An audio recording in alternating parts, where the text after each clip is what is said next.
শাড়ি দেখাচ্ছি তোমাদেরকে, দেখো অনেক রকমের শাড়ি। একটা ব্যাগ হারিয়ে ফেলেছি, তার তো বিশাল দুঃখ। Good morning everyone, welcome to my channel. আজকে হচ্ছে 25 ডিসেম্বর, সো মেরি ক্রিসমাস। এখন আমরা সবাই রেডি টেডি হয়ে যাচ্ছি হচ্ছে পুরীর জগন্নাথ মন্দিরে। ফাইনালি কালকে ফিরে যাওয়ার আগে আমরা জগন্নাথ দর্শন করতে যাচ্ছি। কিছু অসুবিধা ছিল, তা নাহলে আগেই করতাম। যাই হোক, এখন টাইম হয়ে গেছে 5:30। আর না দেরি করে বেরোই, কারণ বেশ রাশ আছে এখন পুরীর জগন্নাথ মন্দিরে। তো আগে যাওয়া যাক। আমরা সেই সকালবেলা বেরিয়েছিলাম এখান থেকে, তো ফোন রেখেই গেছিলাম ঘরে, ওই জন্য আমি বলে বেরোলাম 5:30টার সময়। তারপরে হোটেলে চলে এসেছি পুজো দিয়ে। এখন টাইম হয়ে গেছে 9:10। এসে জাস্ট ফোনটা নিয়ে বেরিয়ে পড়েছি। আবার এখানে কচুরি তরকারি খাবো, একদম হোটেলের উল্টো দিকে একটা ছোট দোকানে। তারপরে খেয়ে আবার হয়তো চেঞ্জ করে সি বিচে যাবো। এখানে এসছি আমরা কচুরি তরকারি খেতে।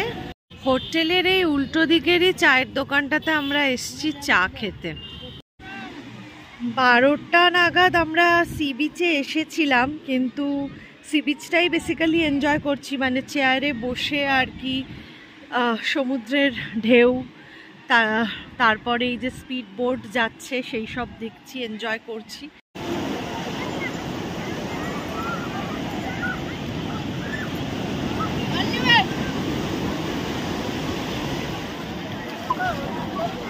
ওয়েটিং টাইম অনেক বেশি কস্তুরীতে, তাই আমরা বেরিয়ে যাচ্ছি সং অফ বেঙ্গল, মানে যেটা হচ্ছে পুলিনপুরির সাথে রেস্টুরেন্ট, ওইখানে চলে এলাম। এই রেস্টুরেন্টটায় যাব খেতে। লাঞ্চে ছিল পোলাও, ধোকার ডালনা, মেজাজি মাটন, দই কাতলা, পটলের দোরমা, চিংড়ির মালাইকারি, ভেটকি পাতুরি, স্যালাড। লাঞ্চ তো হলো, টাইম হয়ে গেছে 4:10 মতন। তো এবার হোটেলে ফিরবো নাকি এখানেই থেকে যাব কিছু বুঝতে পারছি না, বাট খুব ঘুম পাচ্ছে। তো একবার ঘুমালে 6টার আগে তো আর উঠবো না। তো যাই হোক, সি বিচ মার্কেট ঘুরতে বেরিয়েছি, টাইম হয়ে গেছে 6টা।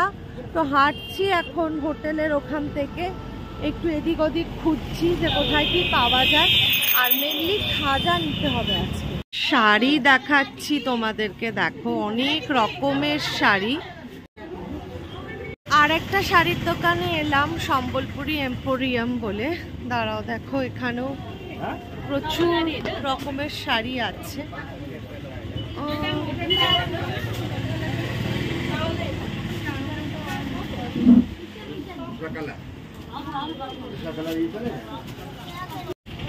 দেখো আর একটা দোকান তন্তুশ্রী, সেখানে আসলাম।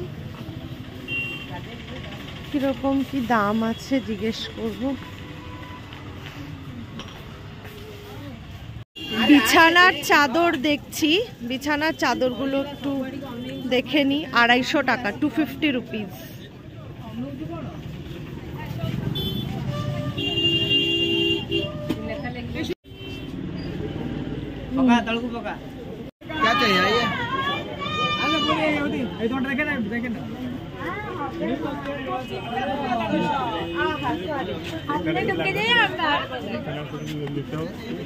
এই গলিটা দিয়ে ঢুকছি কারণ এখানেই জগন্নাথ মন্দিরটা আছে, তো আগে জগন্নাথ দর্শন করে নি। এই শাড়িটা সেম। অনেকক্ষণ শাড়ির দোকান ঘুরে ফাইনালি এসে গেছি স্বর্গদ্বারের সি বিচে। কখনো গরম কখনো ঠান্ডা, এখানে অবস্থাটা, ওয়েদারটা খুবই খারাপ। যাই হোক, আমি সি বিচের ওখানে বসেছিলাম, আবার একটু উঠেছি, টুকটাক কয়েকটা জিনিস দেখে নেবো জলদিসে, কারণ আজকে রাতের মধ্যে সব গুছিয়ে নিতে হবে। কালকে একদম ভোর আমাদের বেরোনো, তো সেটাই আমি এখন করতে যাচ্ছি। সি বিচের মার্কেটটা একটু ঘুরে দেখি। দেখো শঙ্খ ঝিনুকের কত জিনিস বিক্রি হচ্ছে। কত বাসন দেখো এখানে, ইমিটেশন জুয়েলারি।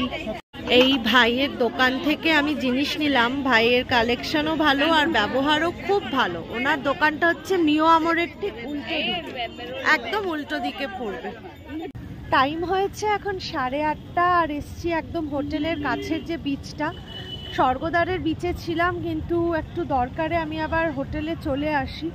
আর হোটেল থেকে স্বর্গদ্বারটা এতটাই দূরে, তাই ভাবলাম যে না, এবার স্বর্গদ্বারের বিচে না, একদম নির্ভেজাল শুধু সমুদ্র এনজয় করব। আর তার জন্যই চলে এসেছি হোটেল থেকে একদম কাছে। এই হোটেল থেকে কাছের বিচটা কিন্তু অনেক বেশি ফাঁকা ফাঁকা, যেহেতু এখানে অত মার্কেট নেই, হালকা ঠান্ডাটাও এখানে বেশি। স্বর্গদ্বার ভীষণ ক্রাউডেড, মানে কানে সমুদ্রের আওয়াজ আসছে না, এত লোক যে সমুদ্রকে ঠিক করে দেখতে পাচ্ছি না। তখন নির্ভেজাল সমুদ্র এনজয় করতে চেয়ার নিয়ে বসবো।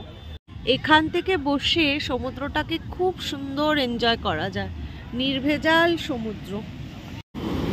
একদম সামনে আসতে ইচ্ছা করলো। আর যেহেতু কালকে ফুল মুন, মানে কালকে পূর্ণিমা, তো সমুদ্রের ঢেউ অনেক বেড়েও গেছে। 9-10 আর এবার বেরিয়ে যাচ্ছি সমুদ্রের পাড় থেকে। আধ ঘন্টা মতনই বসেছিলাম, তো চলো এবার হোটেলে যাই। সকালে ফটো তুলেছিলাম, সেই ফটো এসেছে, দাদা ফটো দিচ্ছেন আমাদেরকে delivery. Finally the day has arrived, বেরিয়ে যাচ্ছি 26 ডিসেম্বর। তখনও আসলে জানি না যে এত বড় ঘটনা একটা আমাদের সাথে ঘটে গেছে। আমরা হোটেল থেকে চেক আউটের সময় আমাদের লাগেজ নিয়ে দিব্যি বেরিয়েছিলাম, কিন্তু একটা লাগেজ আমাদের এই ম্যাজিক গাড়িতে ওঠেনি। সেটা যেহেতু আমরা পরে এই গাড়িটাতে উঠেছি, তো আমরা নোটিস করিনি। সামহাও আমাদের মনে হয়েছে যে না, গাড়িতে উঠে গেছে। এই ভুল বোঝাবুঝিতে আমাদের ব্যাগটা missing. Train right on time ছেড়েছে, মানে 5:45-এর জায়গায় 5:47-এ। তো চলো, জয় জগন্নাথ বলে পুরী ট্রিপ এন্ড করার টাইম এসে গেছে। কিন্তু আনফর্চুনেটলি আমাদের একটা ব্যাগ এর মধ্যে মিসিং হয়ে গেছে, তাই মুডটা আমার একটু কেটে গেছে। যাই হোক, দেখা যাক কি করা যায়। আর সব খাজা টাজা গিফট আইটেমস সব ওখানে ছিল। 6:30 বাজে আর আমরা এসে পৌঁছেছি খুর্দা রোডে। 7টার সময় আমরা ভুবনেশ্বর এসে পৌঁছেছি। এই যে আমাদের ব্রেকফাস্ট অনেকক্ষণ দিয়ে গেছে, এখন ফাইনালি খাবো। এখন তো টাইম হয়েছে 8টা আর খাবার দিয়ে গেছে 7:15 নাগাদ।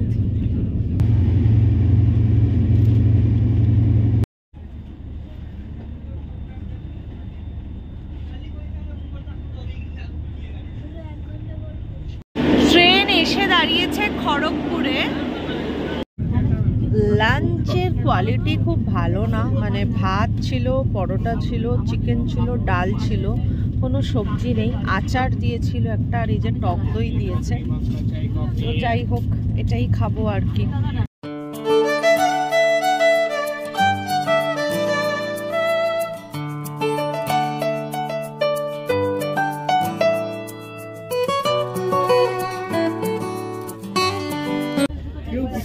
টাইম হয়ে গেছে এখন 1:20 আর আমরা হাওড়া ঢুকছি। তো এক্সপেক্টেড যে রাইট অন টাইম 1:40-তে ট্রেন ঢুকে যাবে। এখন এই জাস্ট এখানে একটু কিছু সময় দাঁড়ালো, দেখা যাক, হোপফুলি 1:40-তে আমরা ঢুকে গেছি আমরা প্ল্যাটফর্মে। 1:37 টাইম হয়েছে। So the train is on right time. Time হচ্ছে এখন 1:41, প্ল্যাটফর্মে নেমে গেছি। তো এবার এগিয়ে যাচ্ছি।